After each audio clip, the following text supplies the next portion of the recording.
Welcome back. You saw highlights from the IWF World Championships in Beijing, China. The revelation for me is Daphne Schippers, the lady from the Netherlands that won gold in the 200 meters women's event. What a competition it has been for her, winning silver in 100 and a gold medal in the 200 meters event. We told you, stay with Doreen Amata. Everyone that has been following this competition, I'm optimistic that Doreen Amata can win a medal in that high jump event, but she needs our support. And then for Team Nigeria, it will come to an end on Sunday with the 4x100 meters relay and the 4x400 meters relay. The 4x100 meters relay actually take place on it'll take place tomorrow evening. Remember, China about 6-7 hours ahead of Nigeria, while the 4x400 meters relay for women will take place on Sunday evening. And after that, it's bye-bye to the World Championships for Team Nigeria. Let me quickly bring my guys into all of this. They're turbocharged to talk sports tonight. Toby Adepoju, he loves the Nigeria Professional Football League. He's with us tonight on the show. Toby, good to have you here. Yeah, good to be here, Austin. With this jacket, you're ready to go. Friday night. It's fun. Monday to Friday, you work hard, and then maybe after tonight, just try to take some rest. It's all about weekend games in the Nigerian Professional Football League. A bit of road trips on Sunday, and then we're expecting good result. You've talked a lot about our athletes in the championship going on in Beijing, not really good for us, but. I will still got plenty of hope, at least to pick a medal in the high jump, in the relay. Hopefully, our athletes will raise their game and we'll get something from that one. And also for the Afro basketball, our guys just need to get something done. Just need to prove the metal. They need to show quality in that game. It's about time. We picked that championship, and I think it is an open chance for us, and we've got everything. Possible for us to win the championship this time around. I totally agree with you because I'm monitoring that. I see the hunger, I see the fight. I think it's about time. And of course, Said Abbas joins us also. Said, good to have you on the show. Yeah, it's a pleasure being here once again. For me, it has to be the Tigers. Beijing has been totally poor for me. Nothing. You just want to forget about it? I just want to forget about it. No medal at all. Even if we win perhaps a silver medal. But there are lessons. Lessons to learn from them. If we can learn from them. In fact, there are so many lessons to be learned from them. But let me just quickly talk about the Afro Basketball Championship there. Senegal defeated us the last time out, 64 to 63. Painful. It was so painful. I remember. We needed just a few seconds just to get in the dunk and would have qualified for the semi-finals, but it was not to be. But this time around, I want us to defeat Senegal.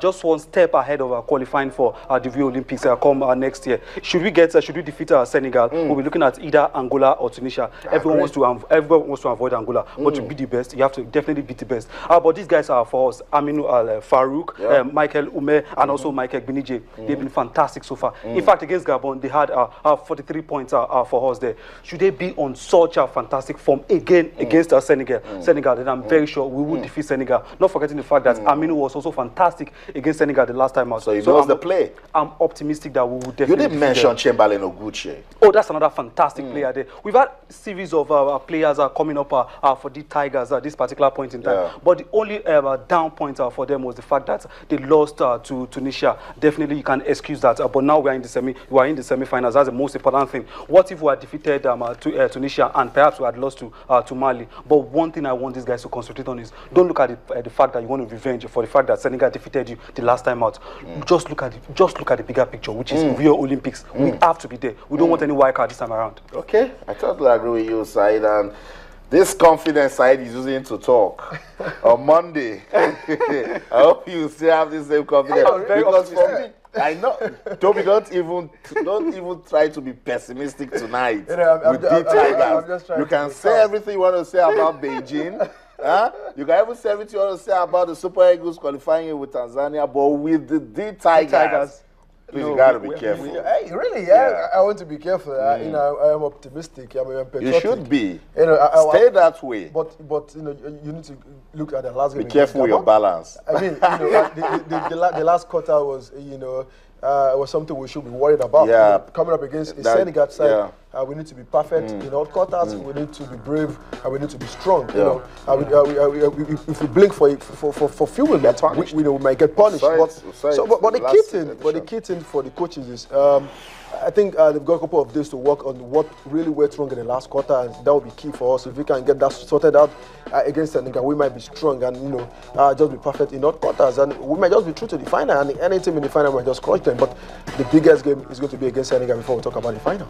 Okay, that's it. Updates from the AfroBasket Championship. It's Nigeria taking on Senegal. I'm tired of saying pray. This time, let's just stay hopeful. The Tigers yet to win that championship. But hey, I can't hide my nationality. I'm rooting for the green, white, green. The Tigers, go out there, show that we've got the quality, take a pound of flesh on Senegal, get to the final, and break that jinx. That's what we're hoping they will do. Let's quickly touch base with the Golden Eaglets. We've not been talking about them lately. Yeah. Meanwhile, the World Cup is fast approaching. That's it, in Chile. But the good thing is that taking part in that four-nation tourney, there will be lessons also to learn from that. Yeah, I mean, I think really kudos to the NFF for this, for organizing this tournament, for getting involved in this tournament, because the key thing is they have been in camp for a couple of months, couple of days. They play, a couple of games, against, a low league side.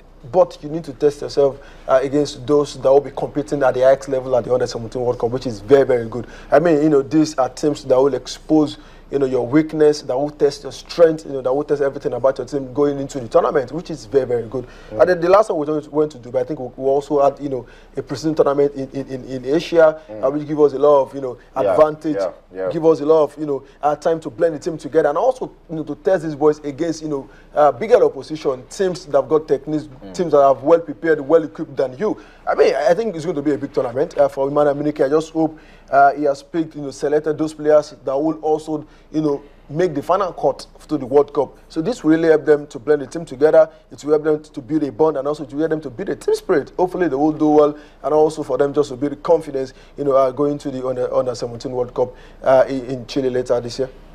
So that's it. The Golden Eaglets of Nigeria, they're getting ready for the FIFA Under-17 World Cup. Don't forget, they are the defending champions. Yeah, which means a lot of pressure will be on us when we get to the tournament proper, because, for FIFA, for the world, they will be expecting a lot of things from us. If you are the defending champions, they really want us to prove that again. Even if you don't get, to win it, at least progress as far as quarterfinal, semi-final, and also show some put up a brilliant performance. I mean, we've got talent. We've got young talented players. Yeah, we saw them at the under African Under-17 Championship. They looked jittery. They were not that great, but hopefully Emmanuel Munike have been able to correct those mistakes, and then they might just put it into action in this tournament in Korea, and also in the World Cup proper.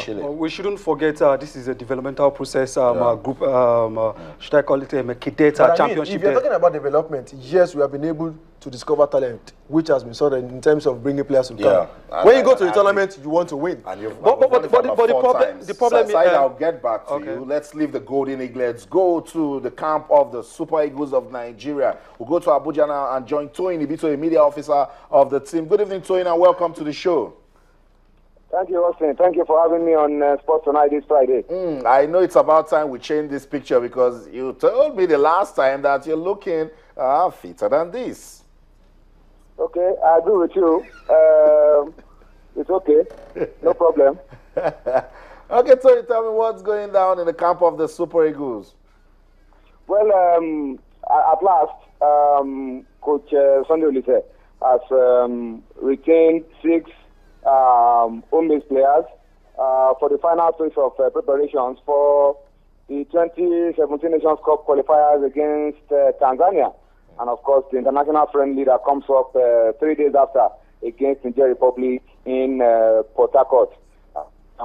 These boys have been in camp for about over close to 2 weeks now.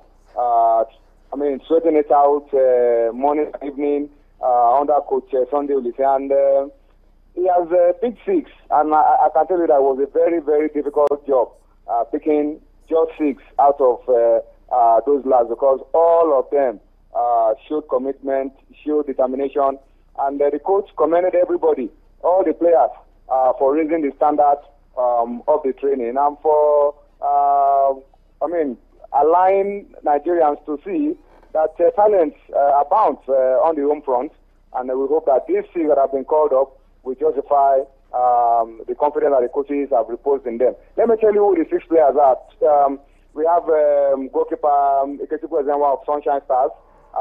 The defense, the coach retained Solomon Kwambe of Warri Wolves, Chima Akat of Sharks of Port Harcourt, and surprise, Austin Barwako of Abia Warriors. I mean, he was one of the standout players in training. Very calm on the ball, doesn't rush, takes his time, very intelligent player. So he makes the cut as well. And then you have Prince Agri, one of the outstanding players this season for Sunshine Stars. Remember, he was the second player to get a hat-trick in the league, and they followed it up with 2 goals as well against Ekanemi last weekend. And you also have Usman Mohammed of Taraba also in the team. So you have those 6 players retained for the final phase of preparation against Tanzania. Thank you so much, Toyin, for that information. Now we will discuss those names proper, and I'll get back to you on Monday. All right, Austin, it's okay. The foreign-based players are expected to come to camp, start getting to camp on Monday, and that will signal the beginning of the final phase of preparation for our game against Tanzania, where I'm optimistic we will get a team strong enough to go there and pick up 3 points for Nigeria. Thanks so much, Toyin. Enjoy the rest of the night. Thank you, Austin.